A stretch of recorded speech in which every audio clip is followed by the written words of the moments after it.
Today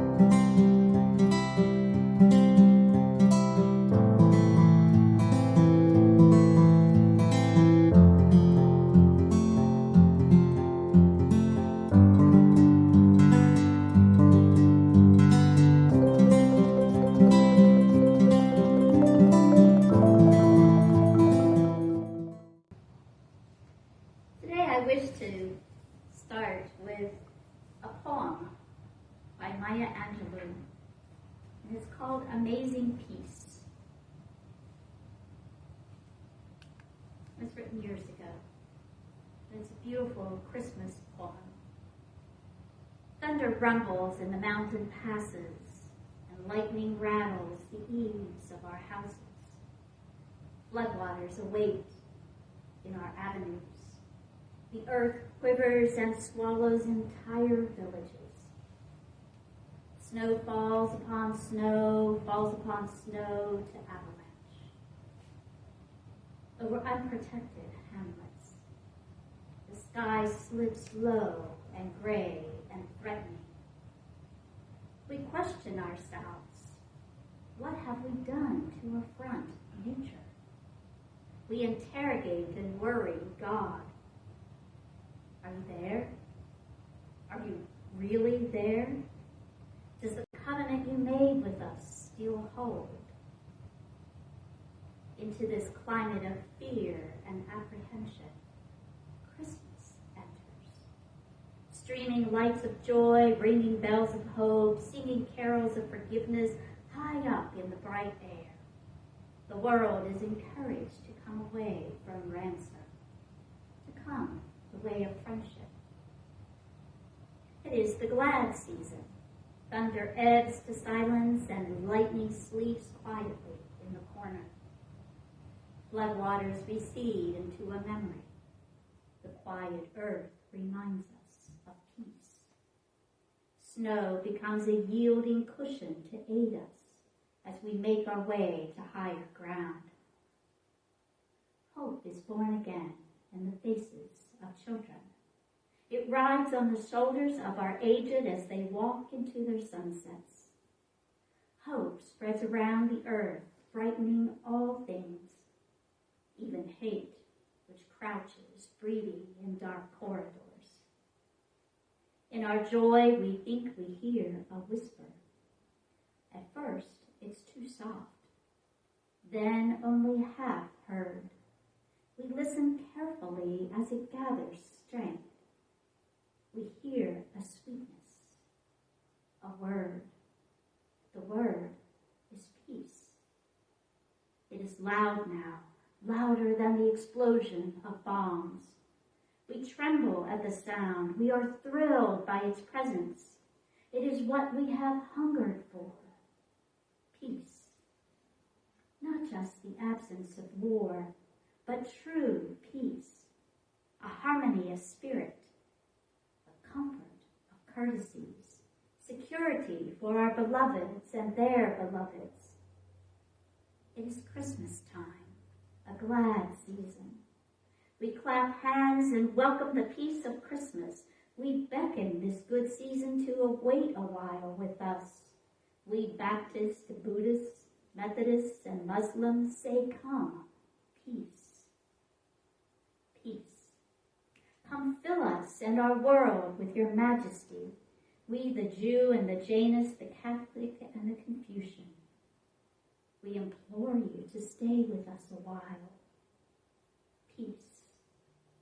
So that we may learn by your shimmering light how to look beyond complexion and see community.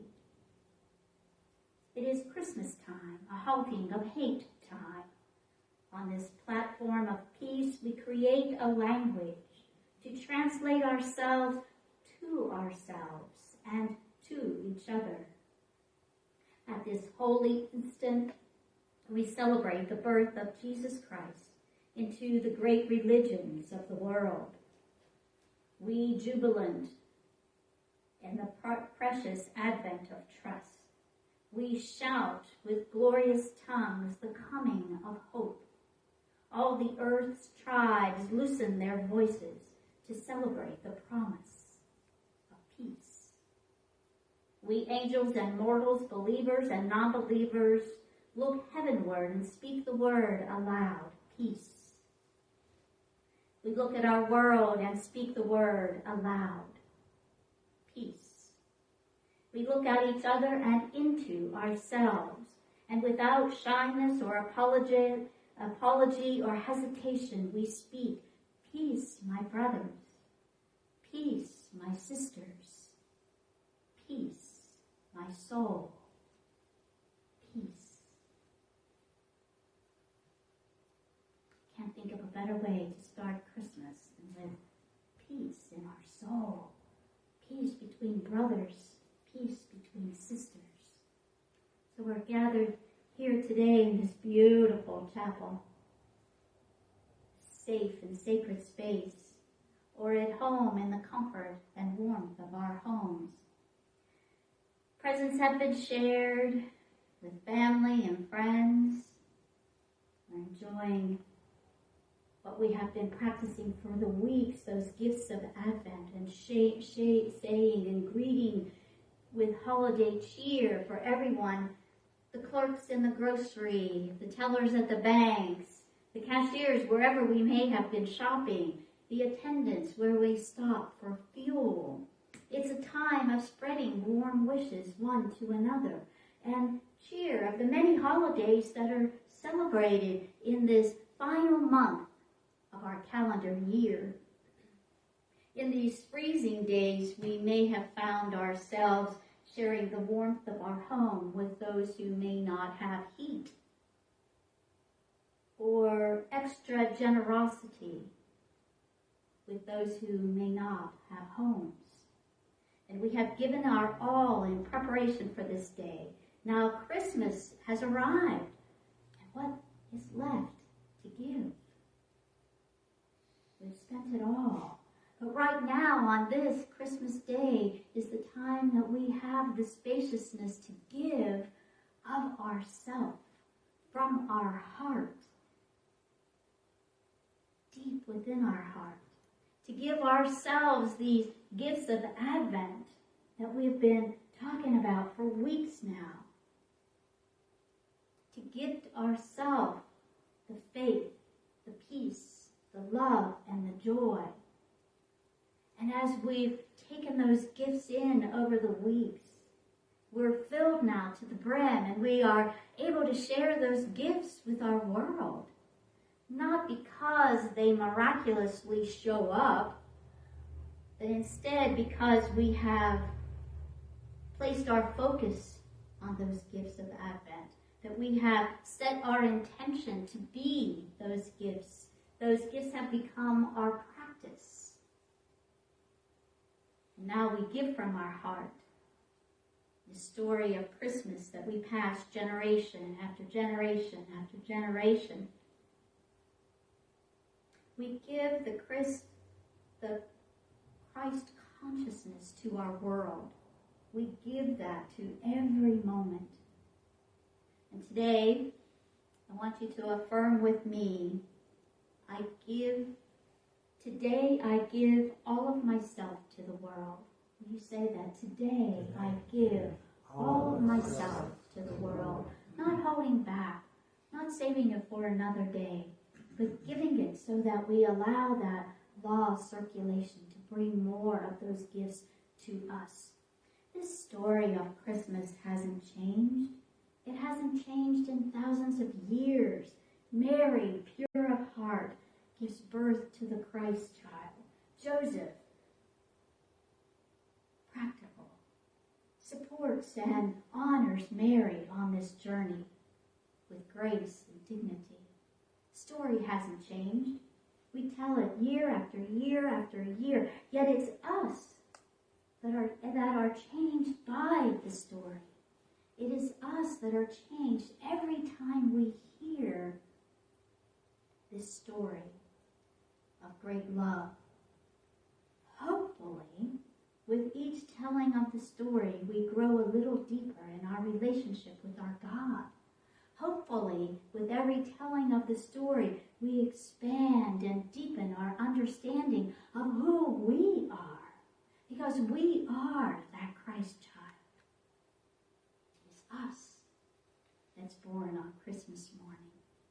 So every year on a cold winter day, we gather to celebrate and to honor and to remember as we deepen the story. We celebrate. The story hasn't changed. So we celebrate the birth of that Christ conscious represented by the baby Jesus. Today we celebrate our I am nature. We celebrate that which is born in us and demonstrated in the life of that historical Jesus. And yet we celebrate God poured into God's self, into humanity. We celebrate our Christian faith today. Not a faith that is judging of others, not a faith that is separating and dividing, but a faith, a Christian faith that is unifying, harmonizing, and welcoming of everyone and all beings. The true celebration of the potential for rebirth of our awareness, of our Christ nature, our perfect nature, our divine nature, our true nature, which is goodness, and our potential as human beings. We are only beginning the journey of our soul's evolution into all that is meant to be. And it's the beauty of this Christ consciousness being born again and again and again in humanity. And it frees us from judging, from criticizing, and from critiquing ourselves when maybe we miss the mark. For I have certainly missed the mark just recently. And when we miss the mark in the ways we behave, in the thoughts that we think, and the ways that we act, that are not our true divine nature, that are that little human self that rears its head time and time again. And we are graced with the opportunity to begin anew with every thought, with every word, with every action. So if I messed up an hour ago, this is a new hour. It's a new moment, and we can begin anew. I have the ability to choose my divine nature over my human self every moment, every breath. The story is the same, yet every year on a winter's day we gather to honor. We honor the life of Jesus, our way shower. We honor the life of Jesus, that example of perfect human. When Jesus was born, all of these 12 abilities was born, made manifest in him. That fully human and fully spiritual being. And when I think of the life of Jesus in regard to these 12 powers, these 12 abilities as represented by the disciples, I think of Jesus so fully engaging in every moment, the faith, the strength, the love, the will, the understanding, the order, the life, the discernment, the power, the zeal, and the release. I imagine him just moving with all of those powers and abilities fully activated all the time. I feel as that perfect example. And while I perhaps might struggle to even activate one of those abilities at a time, these powers are here within me. They're accessible to me always. I only have to remember. So today we gather to honor the faith of Christianity, and we look at our Christian brothers and sisters across the multitudes of denominations throughout the United States and throughout the world. And we welcome that with open heart. And we live as Christians, as Jesus taught us, by way of a loving God, loving self, and loving humanity. The story has remained the same for thousands of years, and yet we gather on a cold winter's day and we remember. And today I'm going to turn to my inspiration, my teacher, Franciscan Father Richard Rohr. And he is a magnificent teacher to me. And he says, God is the very ground of our being. God is the very ground of our being. The presence that is closer to me than myself. More than I am of myself. God is my true self. Father Rohr says that this spirit that is holy is given to all equally. And we must consciously receive it. We must recognize it. We must honor it and invite it to be present in us. It's not an imposing spirit of holiness.